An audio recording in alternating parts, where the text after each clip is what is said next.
Welcome, welcome. It is, as we're recording this, it's Monday morning. When I get to edit it and share it and add it where I'm supposed to, who knows? But as it's Monday morning here, we are gathering. This is when we meet in the Zoom room. You are welcome if you're watching the recording. We'll start with a centering and following a little bit of ABC.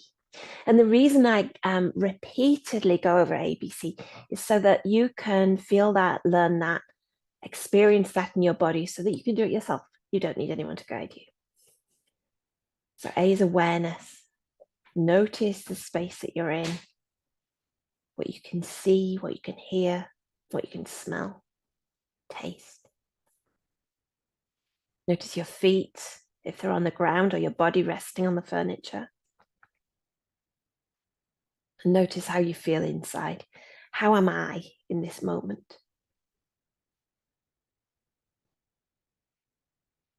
Not getting attached to the stories or the thoughts that pop in. Acknowledge them and let them go.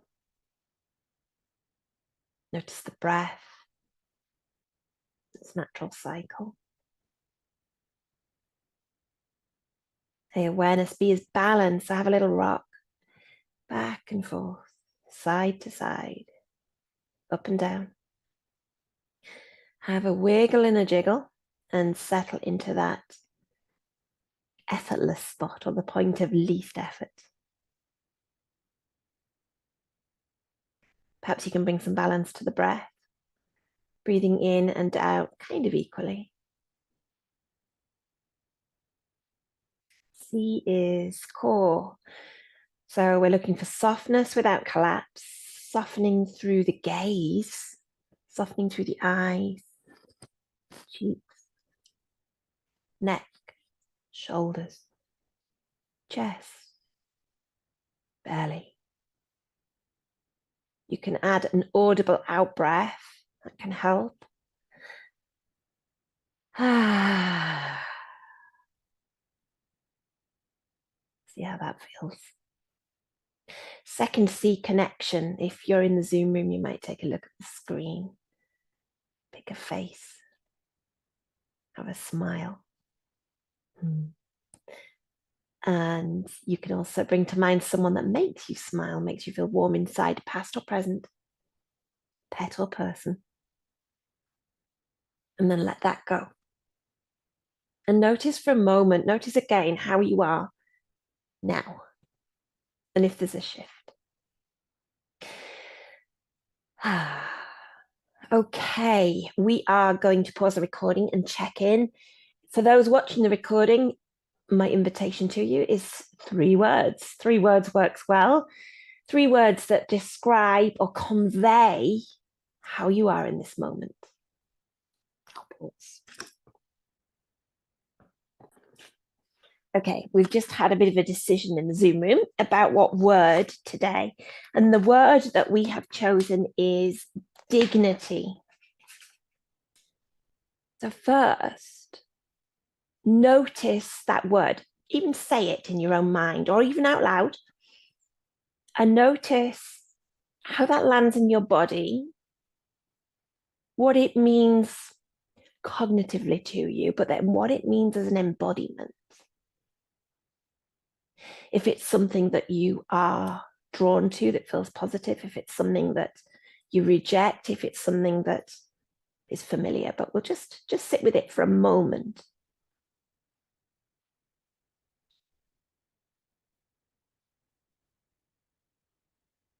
Okay.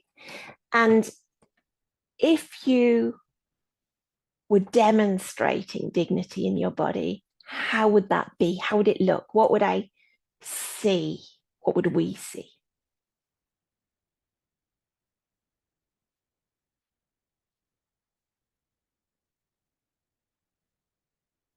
Some interesting mixes, but there's a good bit of sitting up. Slight shift in posture, shift in chin. We've got a bit of self-care going on at the same time, which is all good. Okay. And so let's look at the book. And the root is from the Latin, the etymological root, because I can say the word, worthiness, which is interesting. And proper fitting. I think that's how my mum's generation see it. Properness. What we think or say, I am worthy, I decide.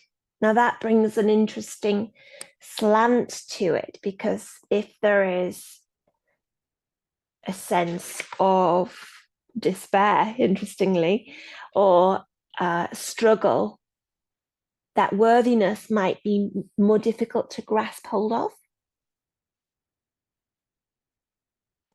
So notice what it does. Does it make you close, shrink, tighten? Does it make you open, expand, lift? Or something completely different? The book, Curtis, suggests neutral to open. Because it's not like, yeah, because that's not very dignified, is it? There's a sort of a sense of it being slightly muted, not too enthusiastic. And perhaps if there's anybody it links to, any sort of figure or archetype, what is it that dignity links to? In fact, I'm going to pause the recording and see what the Zoom room think with the recording.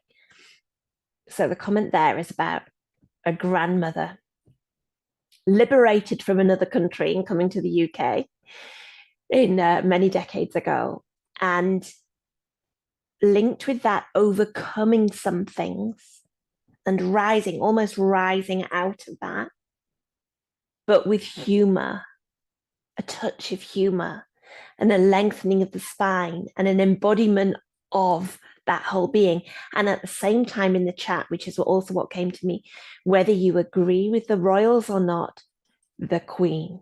Now, I completely agree with that. That was when I said, if there's an archetype or a figure, public figure, the Queen. And there is a generation, or there certainly was, and that we still have some of them, of little old ladies that were very queen-like. Were very, yes, my granny took the Queen as her role model, yes, that managed to somehow embody that degree of dignity. And they grew up at a certain time and they faced certain challenges, and the world changed an awful lot in their existence. You know, they came through being young women or young to middle-aged women in the 40s and 50s and 60s, and with their little hats and their little handbags. There was a real sense of dignity. So yes, I really appreciate that. I'll just go back to the Zoom room, capture that. So this image of, again, an elderly lady, petite, huge presence, special driving gloves. The film Driving Miss Daisy, there was a sense of dignity. My mum's got it, actually, at 89. Yeah. So the idea of how we treat ourselves is hugely important here. And with self-worth, if that is low, we're less likely to treat ourselves well or in a dignified way, and our sense of being dignified can reduce. There's a comment here as well, requires strong and clear boundaries. Yes. And I felt when I was looking at this and thinking about this yesterday that when we bring this word or this embodiment and the link with health and fatigue and pain and hospital appointments and being prodded and tested and being listened to, being heard, or rather not being listened to, not being heard, there is a risk of the dignity being stripped away, or a feeling as though the dignity is stripped away. And then I was going through, so how do we bring that back? Because it's within us. People can't actually take it away. They can make us feel like it's taken away, but we do things, as was just pointed out, like making jokes about ourselves or whatever, and we can bring it back from within.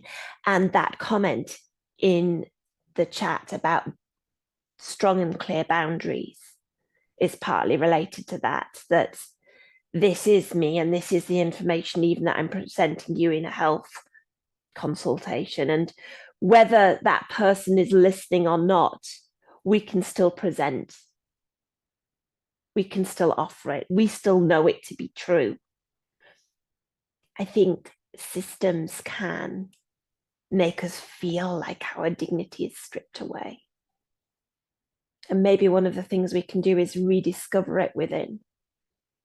And everybody, almost everybody in the Zoom room, when we looked first at the word, and a couple of you already said it, that sort of lengthening through the spine, that lifting, that expansion, that taking up space, that, yes, I'm not in your face me, but I am quietly here being me and confident about that. And whatever it is I'm telling you about these issues in a dignified way. And don't get me wrong, we all have non-dignified moments, and which is interesting how the other word that we will look at a different time of despair. You know, I think of some of my moments of despair don't look very dignified. And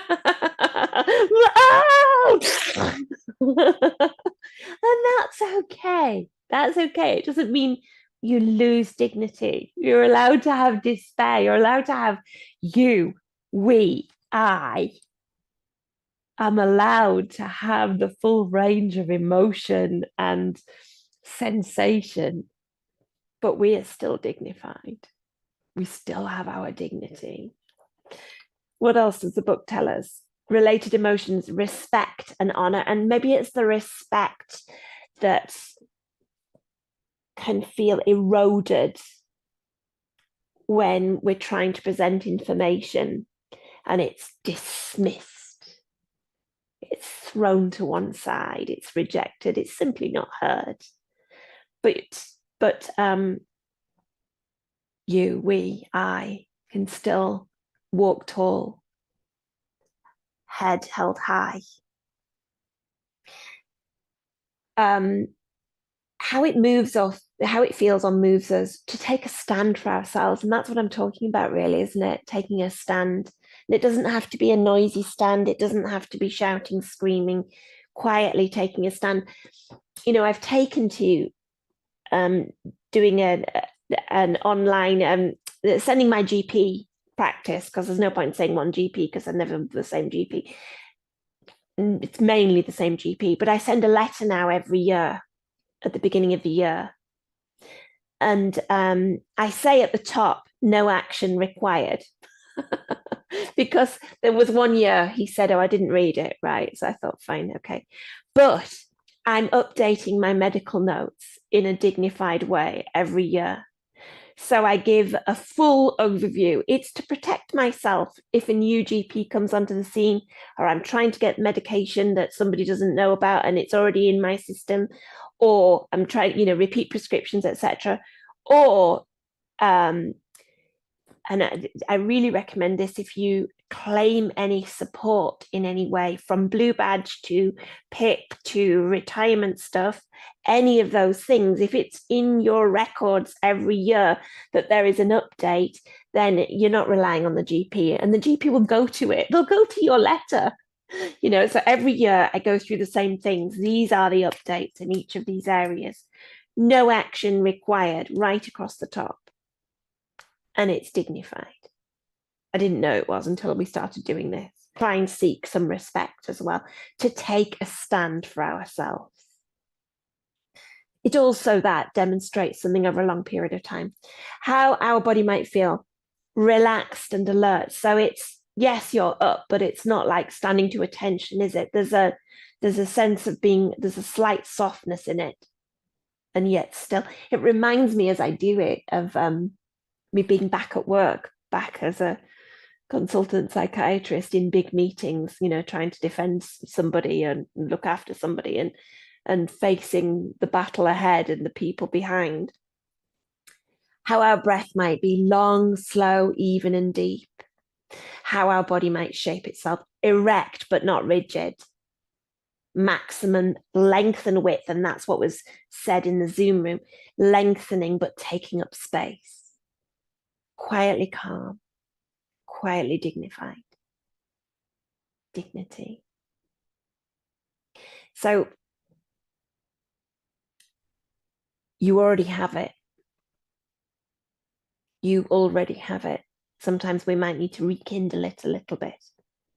And from what was said in the Zoom room, I'm going to go back to the Zoom room in a second. It's a lovely comment here. Isn't it interesting? We class it as a feminine attribute. Yes, we do. Every comment has been like quite a feminine attribute. Yeah. It isn't, of course, but maybe it is. Maybe it's the feminine side of many people, any gender. But I can't remember what I was going to say. Went out of my head. So consider where it is in your body and how you can nurture the dignity. So one comment in the Zoom room was being aware of self-deprecating humor, which is great. It's fine. There's nothing wrong with that unless we overdo it and actually start. And I've noticed it myself in the past, start to over explain or over attack ourselves. Maybe dignity begins with self-care and a bit of self-compassion. And that's also what we saw in the Zoom rooms. We saw some self-care underpinning that, boundaries, strength, clarity. I'm going to go back to the Zoom room, see if there's any thoughts. Hit record. So the thought there about how boundaries relate to dignity, and the question is not having boundaries undignified, and therefore that very thought makes us sit and reflect and lift. And the boundaries brings clarity, and certainly clarity is associated with dignity, isn't it? If you, whoever you think of, whether it's let's take the Queen. It's very clear. It was always very clear what she wanted, even if it's a front, whatever, that embodiment, there was the clear role, clear edges to the role. Your grandma, clear process, clear direction. Nobody's guessing. So yeah, I think the boundaries are actually quite strongly related to dignity. Maybe we need to look at boundaries more and come back to the link to dignity. I'm a total people pleaser, and I'm not sure that's very dignified. Absolutely. I think I'm on I like to think of myself as a recovering people pleaser, and there's a few of us in the room. Lovely. So just for a moment then, an invitation to you in the Zoom room. What does the embodiment in your body look like of undignified?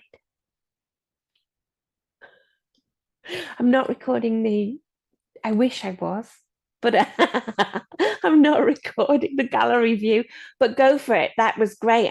I spotted that. Undignified. Yeah. There's a bit of there's a real bit of letting go. There's like all sorts of little things going on. Undignified, sprawling, loud. Yeah. You're all too dignified, actually. One more undignified. Go from undignified to dignified. Oh, you people watching the recording just missed a treat. And to dignified again. Finding that, feeling that, noticing where it might be useful, actually. And when we do come back to despair, my question to you is, when you despair, when you embrace despairing, is it dignified or undignified? And I can tell you that for me, it's not very dignified when I'm despairing. The embodiment or the verbal. Although actually I say that, but the last Zoom that we had where I completely lost connection, I had quite a dignified response. Are you kidding? Okay, just checking. Let's have a guided meditation, a dignified one. You can be as undignified as you would like. So find a position that you're comfortable in. And it does not have to be dignified. You can soften, relax. You can lie down if you want to. You can walk around. Whatever feels good. And I think perhaps coming back to the sense that under dignity is self-care, boundaries and self-care. And so finding where you need to be today, settling into that position. Notice any sounds you can hear again in the distance, closer.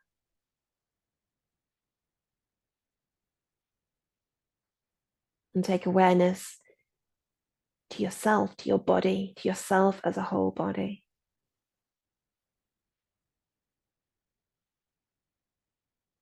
And take awareness to the top of the head and perhaps that little space just above the head, where with dignity you extend into that space, but allowing the head to soften.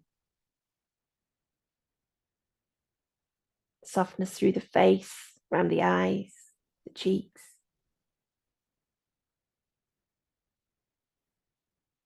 As you breathe in, sense expansion through the face, through the head. As you breathe out, softening, relaxing.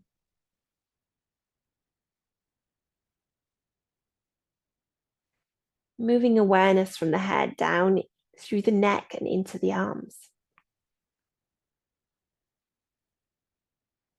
Perhaps you can sense or imagine the bones through the arms. So starting at the shoulder joint, through the upper arm joint of the elbow,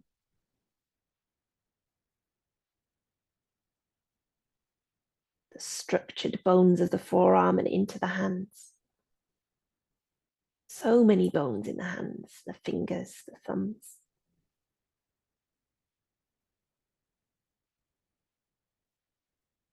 And breathing in, sensing expansion through the bones of the arms and hands.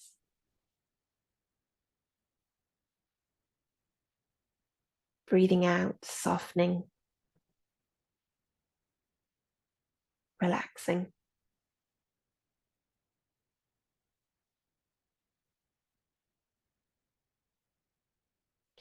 And taking awareness to the legs, the bones of the legs. Starting at the hip joint and moving down through the strong bone of the thigh, through the knee, the bones of the lower leg, ankle and the feet, and many bones around the ankle and the feet, right down to the toes. Strength of the bones in the legs.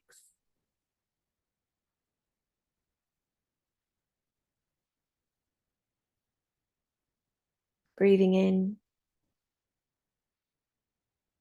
sensing expansion. Breathing out, softening, relaxing.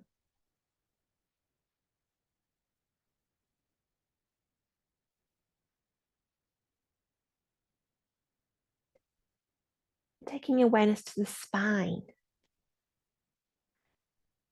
spine beginning just under the skull, right down the back of the chest, and the back of the belly and pelvis, the whole length of the spine, each individual bone making up the spine.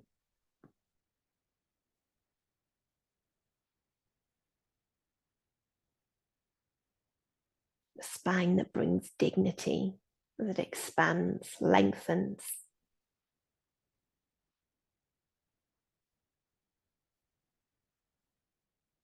Breathing in, sensing into that expansion.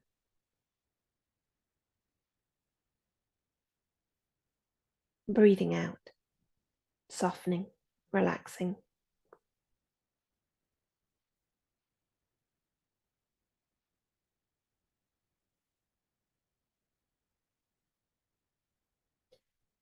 Taking awareness to the pelvis, the strong bones that make up the pelvis. Foundation when we sit, that attaches, blends into the base of the spine, becomes part of the base of the spine.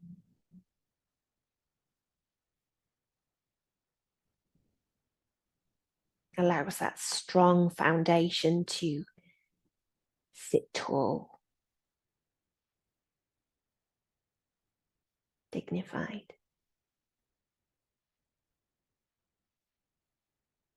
Breathing in, sensing expansion through the pelvis. And breathing out, softening, relaxing.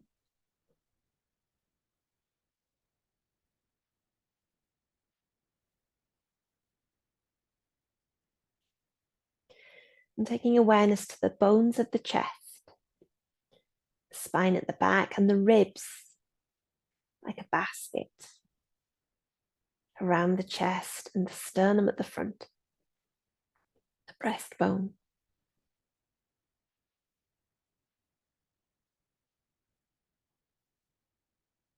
The bones of the chest that expands, taking up space, expanding the heart space with dignity.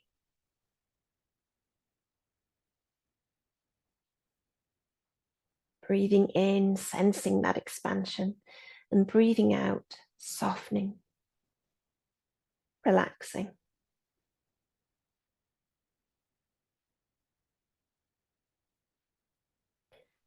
And then awareness back up to the head, sensing the bones of the skull, held by the whole of the spine when you sit and walk tall with dignity.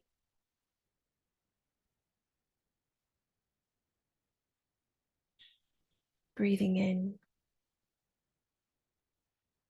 sensing expansion. Breathing out, softening, relaxing.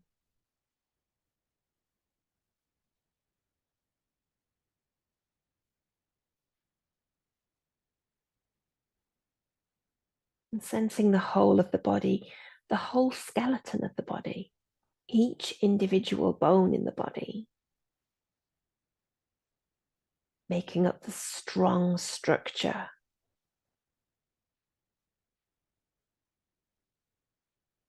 Dignified.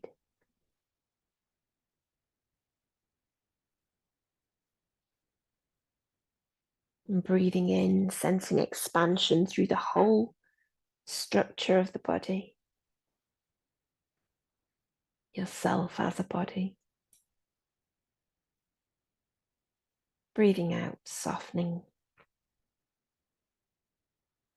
relaxing.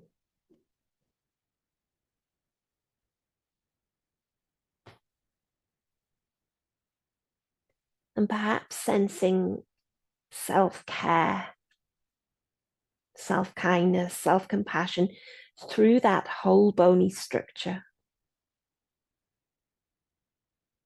for a little while, nourishing.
Breathing in, expanding.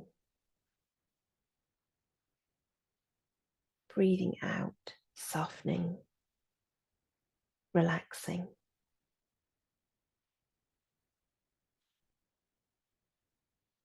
Perhaps taking a little bit of awareness into your day of sitting with a little extra dignity now and then, walking with a little extra dignity now and then, and underpinning that with a little extra kindness and compassion to self.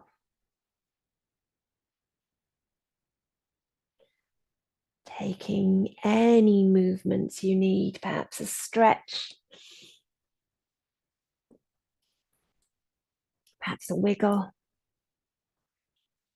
and slowly and gently, well, either staying there. If you would like to stay exactly where you are, then please do. Otherwise, gently coming back to the screen. For those watching the recording, we're going to end. Check in with the Zoom room, and we'll see you soon.